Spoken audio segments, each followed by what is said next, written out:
مجھے صرف ایک ہی نان چاہیے جس سے میرا پیٹ بھر جائے اور جس کی وجہ سے مجھ سے پڑھا جا سکے۔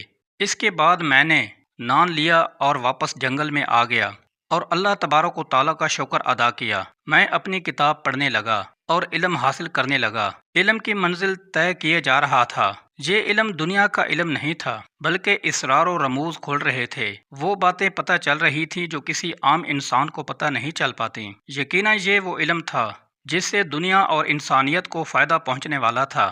اب یوں ہی دن گزرتے گئے۔ ایک دن آپ کے دل میں خیال آیا، میں تو روز اس نان والے سے نان لیتا ہوں اور وہ مجھے بڑی محبت سے نان دیتا ہے اور میری عزت بھی کرتا ہے، لیکن کیا یہ ٹھیک ہے کہ میں قرض پر قرض لیتا جا رہا ہوں جبکہ میں نے اسے وعدہ کیا تھا کہ میں یہ اپنا قرض لوٹا دوں گا، لیکن میرے پاس پیسے نہیں ہیں تو پھر میں کہاں سے نان کے پیسے واپس کروں گا؟ یہ خیال اتنی شدت سے مجھے آیا کہ میں نے کہا، اے عبد القادر، قرض تو قرض ہوتا ہے اور تم قرض کی روٹی کھاتے جا رہے ہو، کچھ تو کرنا پڑے گا۔ اس نان والے کو پیسے تو دینے پڑیں گے، لیکن کوئی صورت نظر نہیں آ رہی تھی۔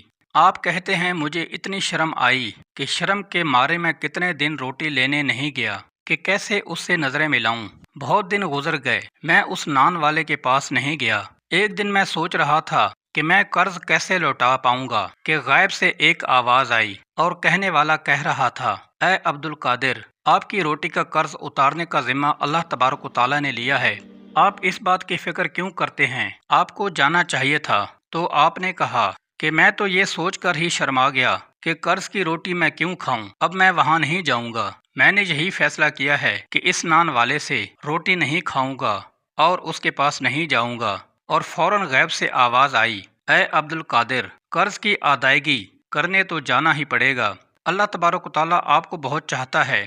آپ پر کسی کا کوئی قرض نہیں ہے۔ آپ کے قرض کو لوٹانے کی ذمہ داری خود اللہ تبارک و تعالیٰ نے لے لی ہے، جو تمام خزانوں کا مالک ہے، جو بادشاہوں کا بادشاہ ہے۔ آپ کی ذمہ داری تو اس کے ہاتھ میں ہے، پھر آپ کیوں فکر کرتے ہیں؟ آپ کیوں پریشان ہوتے ہیں؟ آپ نے کہا، میں روٹیوں کا قرض کیسے اتاروں گا؟ تو غیب سے آواز آئی، عبد القادر، آپ اس جگہ پر جاؤ جو ہم آپ کو بتا رہے ہیں، بغیر کسی سے بات چیت کیے وہاں جو بھی چیز ملے اسے اٹھا لینا اور اس سے نان والے کا قرض چکتا کر دینا۔ آپ بتائے ہوئے مقام پر پہنچے۔ وہ جگہ آبادی سے بہت زیادہ دور تھی، وہاں ویرانہ ہی ویرانہ تھا، وہاں کسی کا آنا جانا نہیں تھا۔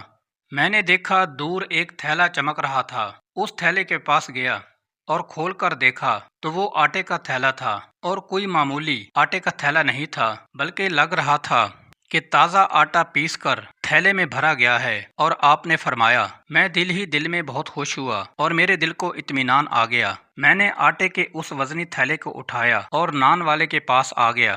اس نے کہا، حضور یہ کیا ہے؟ میں نے کہا، خود دیکھ لو۔ جسے وہ آٹے کا تھیلا سمجھ رہا تھا، جیسے ہی اس نے آٹے کے تھیلے کا منہ کھولا تو مارے حیرت کے اس کی چیخ نکل گئی۔ وہ پریشان ہو گیا اور کہنے لگا، یہ کیا ہے؟ میں نے کہا، کیا دیکھا تم نے؟ اس نے کہا، حضور آٹے کا تھیلا نہیں ہے بلکہ اس کے اندر تو سونا ہی سونا ہے۔ اس نے کہا کہ حضرت، اتنی جلدی کرنے کی کیا ضرورت تھی؟ اور اگر آپ نے دینا ہی تھا تو چند سکے ہی دے دیتے، روٹیاں اتنی زیادہ تو نہیں تھیں، اور کچھ دن تو آپ میرے پاس آئے ہی نہیں تھے۔ میں آپ کا انتظار کرتا رہا تھا، اور جب آپ آئے ہیں تو سونے سے بھرا ہوا تھیلا لے کر آئے ہیں۔ حضرت، قرض تو اتنا زیادہ نہیں تھا جتنا آپ نے مجھے لوٹا دیا ہے۔ آپ فرمانے لگے، یہ ہماری طرف سے نہیں، یہ تمہیں اللہ تبارک و تعالیٰ کی طرف سے ملا ہے۔ اللہ تبارک و تعالیٰ جس نے ہمارا ذمہ لیا ہوا ہے، اللہ تبارک و تعالیٰ نے ہی تمہارا یہ قرض اتار دیا ہے، اور پھر جس کا قرض اللہ تبارک و تعالیٰ اتارے تو اس کے پاس تو پھر بے حساب ہی رزق ہوگا۔ وہ نان والا آپ کا عقیدت مند بن گیا۔ تو میرے پیارے دوستو، اس واقعے سے ہمیں یہ سبق ملتا ہے کہ اللہ تعالیٰ اپنے نیک بندوں سے بہت پیار کرتا ہے۔ اللہ تعالیٰ کبھی بھی اپنے نیک بندوں کو اکیلا اور تنہا نہیں چھوڑتا۔ اس لیے ہمیں بھی چاہیے